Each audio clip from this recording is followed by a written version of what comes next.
প্রিয় শিক্ষার্থী, আশা করি সবাই ভালো আছো। আজকে তোমাদের ফিন্যান্স, ব্যাংকিং ও বিমা পত্রপত্র বিষয় থেকে অর্থের সময় মূল্য অর্থাৎ অধ্যায় 3 থেকে আলোচনা করব। আজকে উদ্দীপকটা দেখো, আজকে উদ্দীপকটা লেখা আছে যে আরমান আজকে সোনালী ব্যাংকে সঞ্চয় হিসেবে শতকরা 10% হার সুদে 5,000 টাকা জমা রেখেছে। আরমানের সঞ্চয় হিসেবে 5 বছর পর মোট কত টাকা হবে, কত টাকা জমা হবে যদি সুদে চক্রবৃদ্ধিকরণ হয় দ্বিমাসিক ভিত্তিতে। এখানে কি বলছে যে আরমান সোনালী ব্যাংকে তার একটি সঞ্চয় হিসাব রয়েছে, ওই হিসেবে সে বর্তমানে 5,000 টাকা জমা রাখতে চায় 5 বছর। 5 বছর পরে ওই টাকাটা সে উত্তোলন করবে। ব্যাংক থেকে বললো যদি আপনি বর্তমানে ব্যাংকে 5,000 টাকা জমা রাখেন, সেক্ষেত্রে আপনাকে ওই টাকার উপর 10% সুদ ধরে চক্রবৃদ্ধিকরণ হারে আপনাকে সুদ দেওয়া হবে।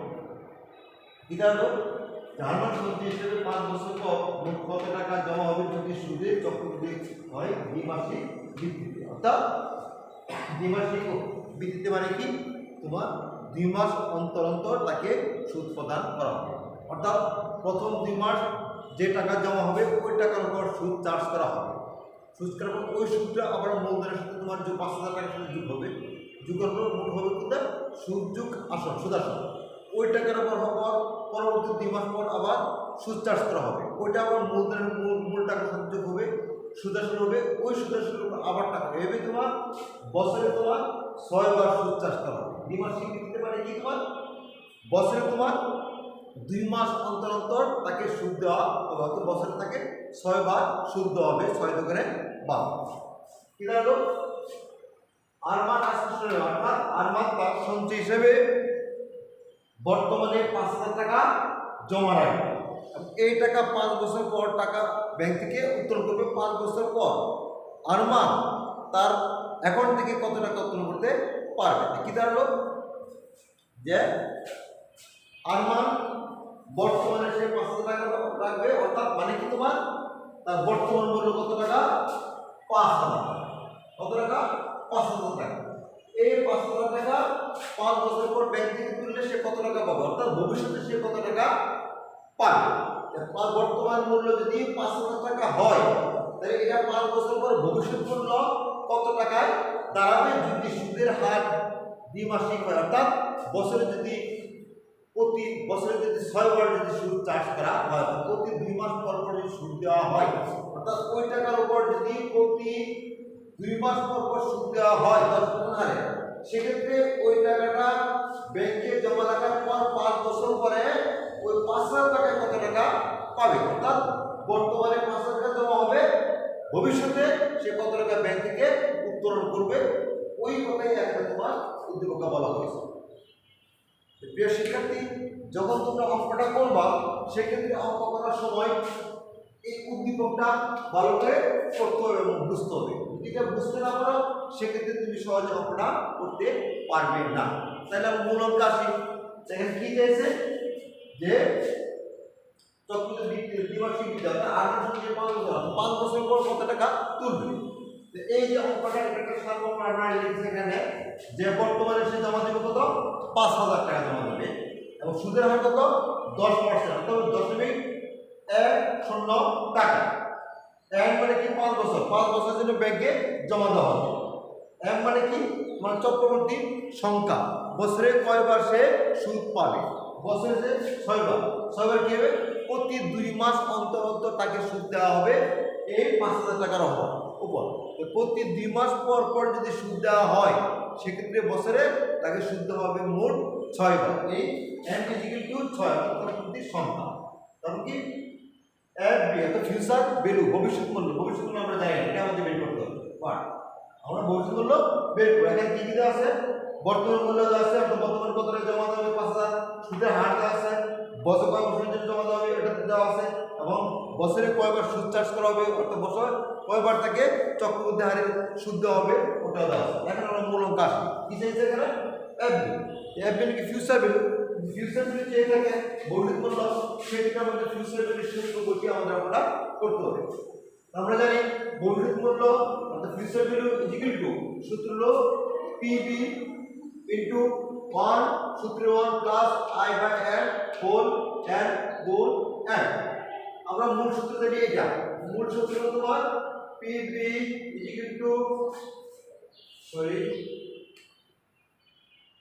Future value FV is PV গুণন 1 প্লাস আই এন, এটা মূল সূত্র। যদি যেহেতু আমরা চক্রবর্তী হারে অঙ্কটা করব সুদ বের করব, সেই জন্য তোমাকে আই কে এন দিয়ে ভাগ করতে, অর্থাৎ চক্রবর্তী সংখ্যা দিয়ে ভাগ করতে হবে, এন কে আবার চক্রবর্তী সংখ্যা দিয়ে গুণ করতে হবে। এটা আমাদের অঙ্কের নিয়ম। যদি শুধু আমরা ফিউচার ভ্যালু বের করি সেক্ষেত্রে শুধু আমরা ওই এম না দিলে চলবে, এই এমটা লাগবে না। আর যদি আমরা চক্রবর্তী সংখ্যা যদি থাকে, যদি সুদের হার চক্রবর্তী হয় হারে হয়, সেক্ষেত্রে তোমাকে এম দিয়ে এন কে গুণ করতে হবে, অর্থাৎ বছর সংখ্যাকে গুণ করতে হবে, আবার সুদের হারকে ভাগ করতে হবে। এই অঙ্কটা আমরা ফলাফল করেছি, আমরা অবশ্যই জানি। এরপর আমরা বিষয়টা আলোচনা করলাম তোমাদের গাদা হওয়ার। তো প্রিয় শিক্ষার্থী, তোমরা একটু ভালো করে তাকাও ব্ল্যাকবোর্ডের দিকে এবং গুরুত্ব সহকারে আমার লেখাটা শোনো। আমি কি বলতেছি এটা বোঝার চেষ্টা করো, একবার না বললে বারবার ভিডিওটা তোমরা শুনবে। আচ্ছা দেখো, আমরা কি করবো, বর্তমানে 500 টাকা ব্যাংকে জমা দেওয়ার পর 10% সুদে 5 বছর পর মোট কত টাকা সে ব্যাংক থেকে তুলতে পারবে, অর্থাৎ তার ভবিষ্যৎ মূল্য কত হবে। আচ্ছা, পিবি গুণন সূত্র 1 plus I by M N গুণ এন, এই আমরা এই সূত্রটা লিখলাম। এখন এখানে আমরা মান বসাবো, মানটা বসাইলে আমাদের অঙ্কটা হয়ে যাবে। আমরা মান বসাই যে পিবি বর্তমান মূল্য, বর্তমান মূল্য মানে কি, ব্যাংকে কত টাকা জমা রাখবে, কত টাকা জমা রাখবে, এই জায়গায় আছে পিবি ইনটু 5000 টাকা, লিখে আমরা 5000 টাকা লিখলাম, গুণন দিলাম, ব্র্যাকেট দিলাম, 1 ইংরেজি আছে বাংলা লেখা, যদি বাংলা আমরা অঙ্ক করতেছি 1 সূত্র 1 লিখলাম প্লাস আই, সুদের হার কত পেলাম 10%, 10% কত হয় 0.10। লিখি হলো এই 10 কে যদি 10 100 মধ্যে 10, এই যে 10 কে 100 দিয়ে ভাগ করতে হবে। এটা লিখে দিতে তোমাদের আমি, তোমরা সহজে বুঝতে পারো। 10 গুণন ভাগ 100, এই এটা ভাগ করতে তোমার এত আসে। আচ্ছা, তারপর দেখো সুদের হার লিখলাম কত 10.01 0.10 লিখলাম। এম এর মান কত, একটা চক্রবর্তী সংখ্যা কত পেলাম, চক্রবর্তী 6 বার, অর্থাৎ বছরে 2 মাস পর পর সুদ দেওয়া হবে, অর্থাৎ কয়বার হলো 6 বার দেওয়া হবে, অর্থাৎ চক্রবর্তী সংখ্যা 6 দিয়ে আমরা বাদ দিলাম। এন্ড কত বছরের জন্য রাখবে, 5 বছর, এই 5 বছর সময় জন্য ব্যাংক আমাদের টাকা জমা রাখবে, আমরা জমা রাখবে 5 লিখলাম গুণন 6, মানে চক্রবর্তী সংখ্যা 6। আমাদের মান বসানোটা শেষ হয়ে গেলে এখন শুধু আমরা যোগ বিয়োগ গুণ আমরা করব, এটা তোমরা সহজে করতে পারবে। দেখো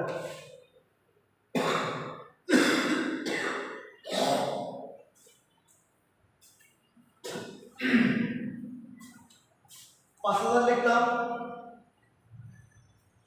তারপর 1 লিখলাম, তারপর এই 0.10 কে 6 দিয়ে আমরা ভাগ করব, ভাগ করার পর আমরা এই অঙ্কটা পাই, এই অঙ্কটা আমরা লিখলাম, তারপর তো হোল দিলাম, 5 কে 6 দিয়ে গুণ করো, 5 6 30, অর্ধেক আমরা করে ফেললাম। আবার দেখো 5000 গুণন, তার ব্র্যাকেট এই 1 এই দুটো সংখ্যা একসাথে যোগ করতে হবে, যোগ করার পর কি দাঁড়ালো 1.016 পার 30, তারপর এটার উপর তুমি পাওয়ার দাও, 30 পাওয়ার দিলে আমাদের ফিগারটা এই ফিগার আসে, কোন ফিগারটা আসে, এই ফিগারটা আসে। 5000 গুণন 30 পাওয়ার এই ফিগার আসে, তারপর কি দাঁড়ালো 5000 দিয়ে এটাকে গুণ করো, ওটা কত টাকা 8049 টাকা 50 পয়সা, অর্থাৎ 5 বছর পর আরমান যদি 10,500 টাকা ব্যাংকে জমা রাখে, যদি বছরে 6 বার সুদ হয় তাহলে 5 বছর পর ব্যাংক থেকে সে এত টাকা পাবে, কত টাকা পাবে 8000 প্রায় 50 টাকা, 50.5 টাকা, অর্থাৎ এই টাকাটা সে ব্যাংকে করতে পারবে কত বছর পরে 5 বছর পরে। কত টাকা জমা দিলে 5000 টাকা, অর্থাৎ 5000 টাকা জমা দিলে 5 বছর পর ব্যাংক থেকে সে এই টাকাটা উত্তোলন করতে পারবে, 8,000 টাকা উত্তোলন করতে পারবে যদি সুদের হার 10% হয় এবং বছরে যদি তোমার চক্রবর্তী সংখ্যা যদি 6টা হয়। যদি সুদ চক্রবর্তী সংখ্যা যদি কম বেশি হয় সেক্ষেত্রে কিন্তু এই ফিগারটা থাকবে না। যখন তুমি আপডাউন করলে এই টাকাটা তোমাকে আপডাউন করবে। যদি চক্রবর্তী সংখ্যা যদি 6টা হয় অর্থাৎ 2 মাস অন্তর অন্তর যদি 2 মাস পর পর যদি তাকে সুদ দেওয়া হয় সেক্ষেত্রে 5 বছর পর সে ওই টাকাটা ব্যাংক থেকে উত্তোলন করতে পারবে। কি দাঁড়ালো? আরমান 5 বছর পর, আরমান 5 বছর পর ব্যাংক হতে 8,000 এত টাকা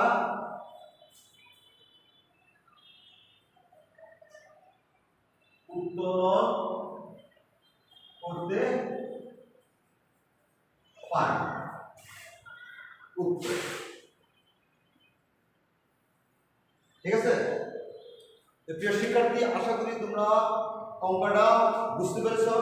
বাসায় স্টাডি করবে এবং বাসার মধ্যে যে ওই অনুষ্ঠানের মধ্যে যে অঙ্কগুলি রয়েছে তোমার ভবিষ্যৎ মূল্য, ফিউচার মূল্য এবং তোমার চক্রবর্তী হারে যে অঙ্কগুলি এগুলি বারবার তোমরা চেষ্টা করো, করলে চেষ্টা করলে পারবে। আর অঙ্কগুলি ভালো করে দেখবে। আর আবার বলে তোমাদের একটু যে আরমান আজকে সোনালী ব্যাংকে সঞ্চয় হিসেবে 10% হাত থেকে 5,000 টাকা জমা রেখেছে। আরমানের সঞ্চয় হিসেবে 5 বছর পর মোট কত টাকা জমা হবে যদি সুদের হার দ্বিমাসিক ভিত্তিতে হবে। ধরো যে এই উদ্দীপকটাকে নিয়ে ভালো করে করবো। অর্থাৎ আরমান সোনালী ব্যাংকে তার একটা অ্যাকাউন্টে সঞ্চয় অ্যাকাউন্টে 5,000 টাকা জমা রাখবে 5 বছরের জন্য। অর্থাৎ 5 বছর পর ওই টাকাটা সে উত্তোলন করবে। 5 বছর জমা রাখলে ব্যাংক তাকে 10% হারে সুদ দেবে এবং বছরে 6 বার তাকে সুদ দেবে। এই 5,000 টাকার উপর বছরে থেকে 6 বার সুদ দেবে, অর্থাৎ 2 মাস পর পর তাকে সুদ দেওয়া হবে। যদি এরকম ভিত্তিতে যদি আরমান যে ব্যাংকে যে টাকাটা রাখলো 5,000 টাকা, ওই টাকা 5 বছর পরে সুদে আসলে তোমার চক্রবর্তী হারে সুদে আসলে মোট 5 বছর পর এই টাকাটা সে পাবে। এই 8,050 টাকা এই টাকাটা পাবে। অর্থাৎ বর্তমান মূল্য, ফিউচার মূল্য বর্তমান মূল্য 5,000 টাকা, ভবিষ্যৎ মূল্য 8,050 টাকা। আর ভবিষ্যৎ মূল্য 8,050 টাকা, বর্তমান মূল্য 5,000। আশা করি বুঝতে পারছো। প্রিয় শিক্ষার্থী, আগামী সময়ে আরেকটা লেকচার নিয়ে হাজির হবো এবং ওই চক্রবর্তী সংখ্যার উপরে এটা আরেকটা অঙ্ক তোমাদের করে দেখাবো। ততক্ষণ পর্যন্ত অপেক্ষায় থাকা। আশা করি সবাই ভালো থাকবে, মন দিয়ে পড়াশোনা করো।